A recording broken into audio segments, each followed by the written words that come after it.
salaamaaleykum yéen ñi di seetaan Jotna TV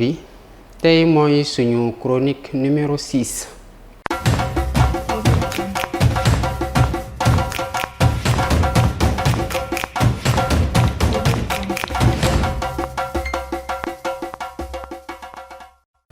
ci chronique numéro 6 ni ñu leen ko diggee woon dañuy des toujours ci Assemblée nationale comme ni ngeen ko xamee.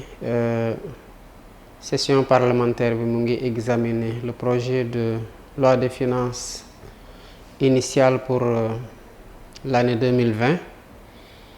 muy li nga xamante ne moom la nguur gi xayma ne la moom la soxla ci xaalis pour lépp li nga xamante ne bëgg na ko doxal ci réew mi ci fonctionnement maanaam ci ni ñuy dépensoo ni ñuy doxalee réew mi ak ci investissement yépp foofu la nekk. comme ni ngeen ko xamee tamit assemblée nationale mooy bërëb bi nga xamante ne bu amee ay services yu mel ni impôt et domaine wala trésor wala douane wala yeneen services yu am sañ-sañ laaj benn sénégalais mu jël ci lu mu moom teg ko ci gafak ak réew mi. c'est parce que ñooñu ñoo ko autorisé maanaam ñoo ko nangu te nangu ko ci suñu tur ñun ñi nga xamante ne ñun ñoo leen fa teg loolu dafay jar ñu marqué benn pause ci lu ñuy wax séparation des pouvoirs entre assemblée nationale bi ñuy woowee pouvoir législatif ak gouvernement bi ñuy woowee pouvoir exécutif. ma taxaw ci ñaar ñooñu rek ndax beneen pouvoir bi di pouvoir judiciaire ci li ma bëgg a wax ni concerné wu ko donte assemblée nationale kese moo am sañ-sañ boobu ba mu jar chaque année gouvernement bi ñëw ne ko lii mooy li ma xayma ndax yow jox nga ma ndigal ma dem jëli ji impôt boobu ci poche sénégalais yi ak nu mu metti ak nu mu tar loolu dafay wane ne gouvernement amul sañ-sañ ci côté boobu. waaye jàngat giñ ci njëkk a def mooy ñëwaat rek ci gannaaw assemblée nationale mooy joxe sañ-sañ boobu kon ci wàllu payam impôt war nañ ci joxe exemple boo xamante ne kenn du am baaramu tuuma bu mu leen mën a jam ci wàllu woowu waaye tamit war nañu wone fulla gu mat sëkk gu doy ni ñii di gouvernement bi bu ñu commencé teg seen tànk ci boobu tool bi nga xamante ne ñoom rek ñoo fa war a bay ñu war leen a mën a wax taxaw leen te loolu mooy li président Ousmane Sonko doon wax ci session parlementaire bi passé ci bu mu doon wax Abdoulaye Daouda Diallo gannaaw bi ngeen jëlee seen indemnité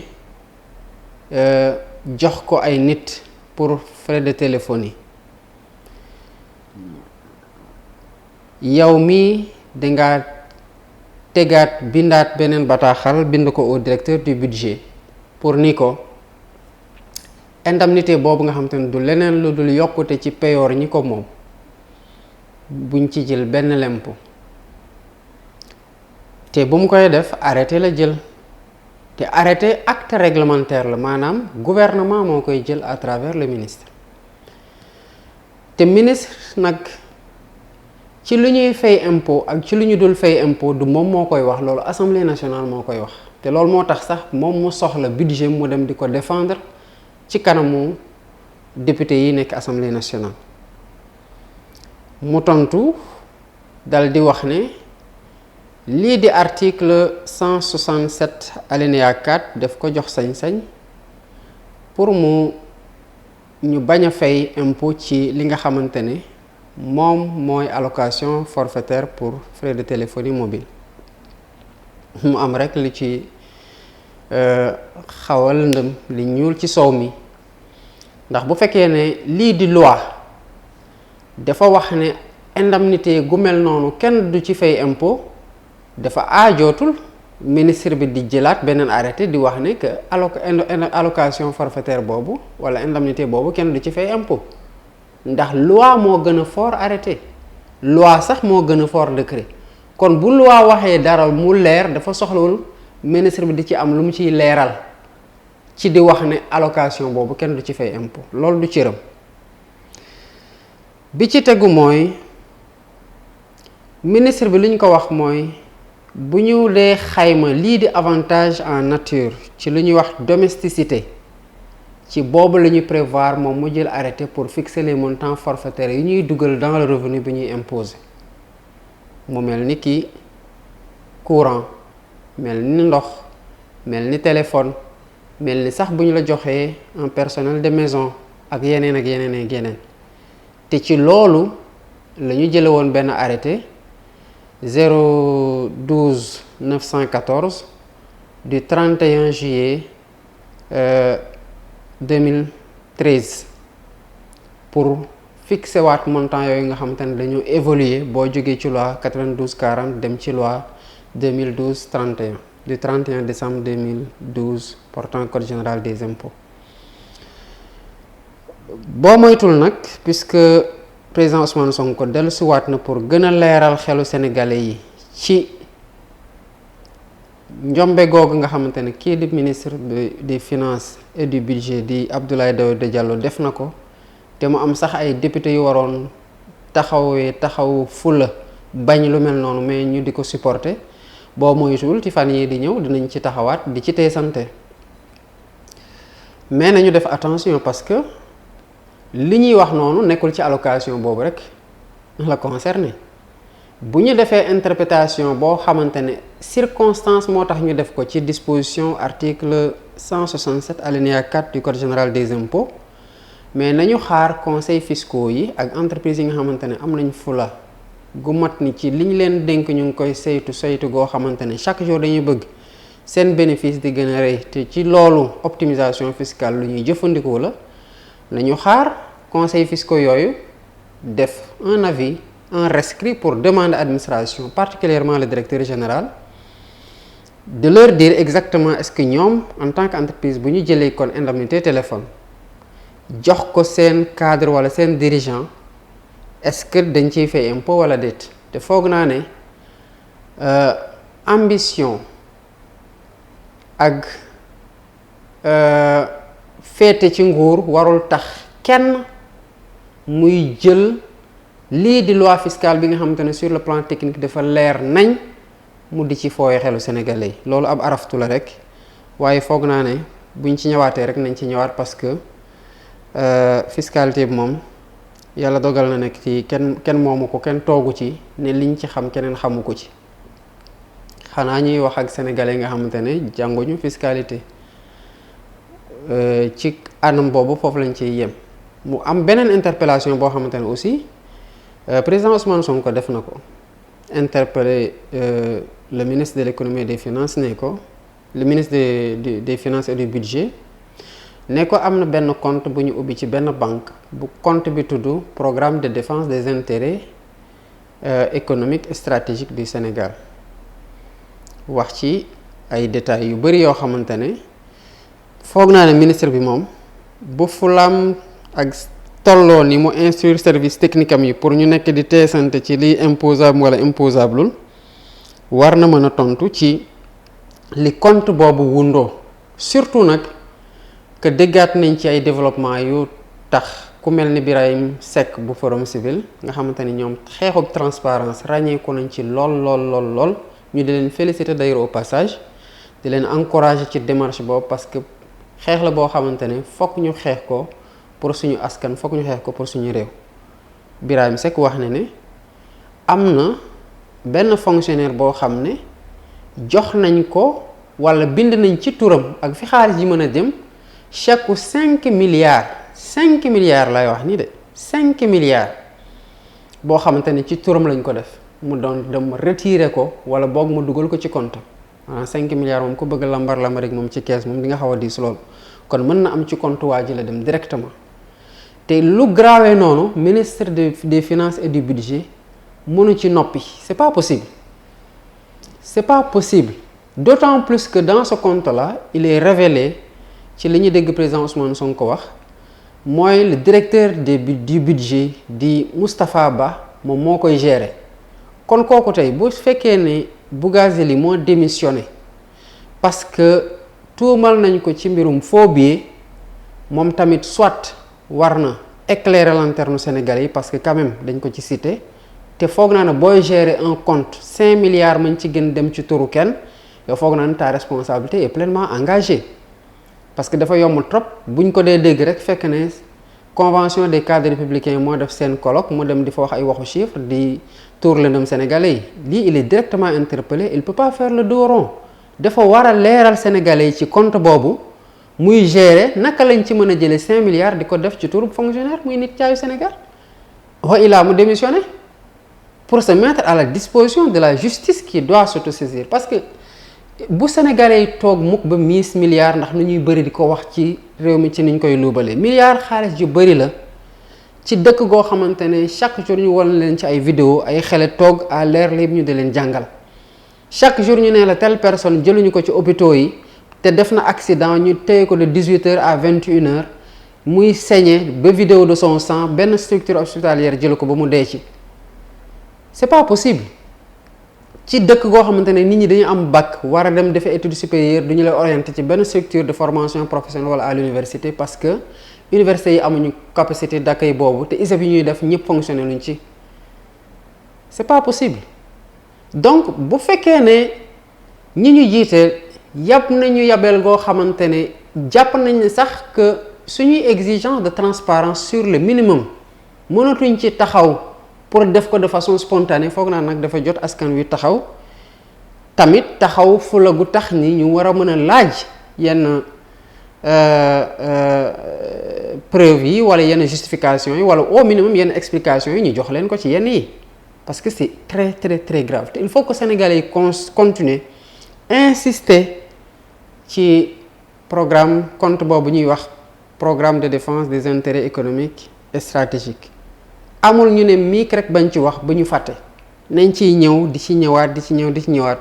ba ñu obligé war ci wax comme ni ñu ko defee ci affaire Bougazelli bii ñuy wax ne dañ ko tuumal ci mbirum faux billet te daf may jox occasion aussi ma féliciter les corps de contrôle ak les services de sécurité muy police muy gendarmerie muy douane muy ñu mel ni OFNAC Cour des comptes ak même IGE bu ñu leen yab mukk parce que ñi fa nekk seen liggéey des na bu ñu leen yab mukk parce que gisatuñu ay rapport bu ñu leen yab mukk parce que boo jëlee kaw Bougazelli quand même mais il a fallu un travail professionnel de la police ou de la gendarmerie à travers la section recherche pour que ñu mën a coffrer la bande en 2 temps 3 mouvements ba ñuy wax ne sax ci jour arrestation bi dañ ko filmer loolu professionnalisme mënu ko weesu mais boo demee jàpp samba boy boo xamante ne nag dañ ko jàpp loxo ci poche muy def naka su dul noonu ay daan war a tegoo ci boppam mais yaxayti en tant que service de sécurité police wala gendarmerie sa jaan wàcc na li ci des kay mooy justice à travers le procureur de la République def liggéeyam te foofu nag la politique de intervenir ndax ni procureur de la République nekkee sous la tutelle du ministre de la Justice qui lui-même est nommé par le président de la République qui a droit de vie et de mort sur lui te foog naa ne suñu ministre de la Justice bii ñu am foog naa ne depuis bi ñu ko nommé ba léegi calamité rek lañ dégg muy génn ci gémmiñam di leen masawu tamit parce que nga def liggéey professionnel bu mel noonu sa tenue sa sacerdoce mayu la nga mën a wax ba ñuy jël lu ne di ko teg seen ndodd te ngeen xam ne li ngeen war a def ngeen ko yéen la sax la gën a metti ngeen di def liggéey goo xamante ne da ngeen di jàpp ay nit ci pour moins que ça bu ngeen génnee fii bu police wala gendarmerie génnee fii jàpp benn waxambaane buy tux boonam benn juin dañ koy jàpp yem yóbbu ñu tëj ko bu ñu gisee benn waa ju yore ñaari ñetti cornetu yamba di jaay dañ ko wax trafic de chanvre indien dem tëj ko bàyyi ko fàtte ko feere bés jugement yi ñu leen war a juger à temps sax bu ñu ko def mandat de dépôt yi ñuy renouveler ba gars yi mën nañ fa def ay ati yenn saa sax duñu leen tëj ay sursis lañ leen tëj ñu génn fekk kenn du leen dédommager mais bu ñu jàppee ay faussaires nag quand même on parle de centaines de milliards ak impact bu mën a am dans l'économie mais franchement buñ ci amee ay politiciens yu dugg ci gannaaw parce que rek dañoo yore carte APR ñu war leen jàppale parce que rek dañoo féete ci buur dañoo féete ci nguur bu amee ñu am lu leen metti service de contrôle yooyu la gën a metti. xam ngeen ne douanier bu jàpp waxuma la yamba mais cocaïne mu jàpp ci lu tolloog ni ay tonnes ñu wax ne am na lu ci réer mbir ñi nga xamante ne dañu leen jàpp ñuy ay doomu yeneen réew yuy ñëwoon jaar ci suñu dëkk pour yàq ko parce que kuy dem ci dëkk di fa dugal cocaïne quand même defaroo dëkk boobu defaroo waa dëkk boobu ñu jàpp leen ñu ne leen may am nañ ay liberté provisoire ba génn nañ dëkk bi delluwaat seen dëkk tranquillement naturellement pour fomenter waat yeneen coup yoo xamante ne dañ koy gën a préparer parce qu'il faut que nit ñi xam ne que ñii di trafiquant di fraude di sàcc ils ont toujours une longueur d'avance sur les services de contrôle parce que balaa ngay ñëw fekk na l'infraction elle est déjà là te du sax lépp ngay gis kon fu ñu jàppee tonne cocaïne nañ jàpp ne am na ay tonnes yoo xamante ne jaar nañ Sénégal des fi wala jaar nañ Sénégal dem feneen et c'est en cela que c'est tellement dangereux que ñun war nañ jaaxle ci suñu réew ndax réew moo xamante ne da ngay dégg ne jàpp nañ or am na lu ñu ci sàcc am na lu ñu ci réer jàpp nañ drogue am na lu ci réer jàpp nañu ab nit bàyyi nañ ko mu ñibbiwaat bu ko defee borom dem sol mbubum bu weex tal jël portele bi sëriñ boo xamante ne dafa mos a dëddoo àdduna dund ci sobriété nga di làqoo ci moom di waat yoo xamante yow leer na la ci précepte kooku dundee yow mosuloo ci dund man ak ñoom a yem ci côté boobu mais attends faut qu'on soit sérieux. Un État c'est quelque chose de sérieux te loolu mooy responsabilité ñi nga xam ne dañuy gouverner parce qu'ils doivent se dire que li ñuy def nii muy continuer ci fan la mën a jëmalee réew mi. C'est comme ça que réfléchit un homme d'État mais fii nit ñi bu ñu féetee ci nguur tuuxi duuna gune mën na ci xew tant que seen kii côté la nekk rek dañuy xool nuñ ko setalee parce que benn opposant dénoncé na loo xamante ne ñun ñëpp ko bokk kon côté boobu la war nañ ci góorgóorlu. mu am beneen mbir boo xamante ne aussi dafa baax ñu taxaw ci parce que la loi de finances rectificative bi ministre Daouda Diallo présenté Assemblée nationale daf ñuy jàngal dafa indi ay njàngat yoo xamante ne dañ ci war a taxaw seetlu tuuti ci ni ñuy gérer woon Senelec foog naa ne dégg ngeen ñu wax ne mois de décembre dañuy yokk facture yi bu ñu yokkee facture mois de décembre ci sedd nag nit ñi mën nañ ko bañ a sentir waaye nañu continuer ak tarif yooyu ba tàngoor gi ñëwaat ngeen xool dina tàng jër te dafa jeexagul parce que li président Ousmane Sonko doon wax ne les Sénégalais vont souffrir parce que jubadi ak incompétence du yore réew ak bañ a liggéey loolu moo ñuy rattraper te dese nañ encore gën a souffrir loolu il faut que les Sénégalais s'y attendent. naka lañ mënee il y a quelques années wax ne Senelec am na un bénéfice de 30 milliards parce que juste un homme était là à organiser sa communication on ne sait par quelle magie nit ñi di ko wéyal wéy gu rafet ba ñëpp jàpp ne ku mën liggéey la ku maandu la ku jub la ba pare mu puus rek ki ko remplacer commencé di yuuxu ne jàmm nekku fi tegul ay weer ñu ne attends mu ngi nii léegi non seulement dañuy perfuser la Senelec di ci dugal ay 125 milliards ak yi tegu wala ay 150 milliards ci loi de finances initiale bi ba pare en même temps ñuy dem yokki l'énergie moo tax il faut que nit ñi def très attention parce que am na boroom xam-xam bu mag bu doon wax ne bu ngeen deful ndànk lii di médias yi dinañ jël loo xamante ne du dëgg gëmloo leen ne mooy dëgg jël loo xamante ne dëgg la gëmloo leen ne mooy fen et sur ce plan là na Sénégalais yi xool ñi lay wax ak yéen seen waxu démb ak seen waxu tey est-ce que méngoo na pour comme ça ngeen mën a xam ñoom li ñu leen di jaay ndax li ngeen mën a jënd la ci kàddu gor wala déet. En tout cas heure bi grave na il faut que chaque Sénégalais fu mu toog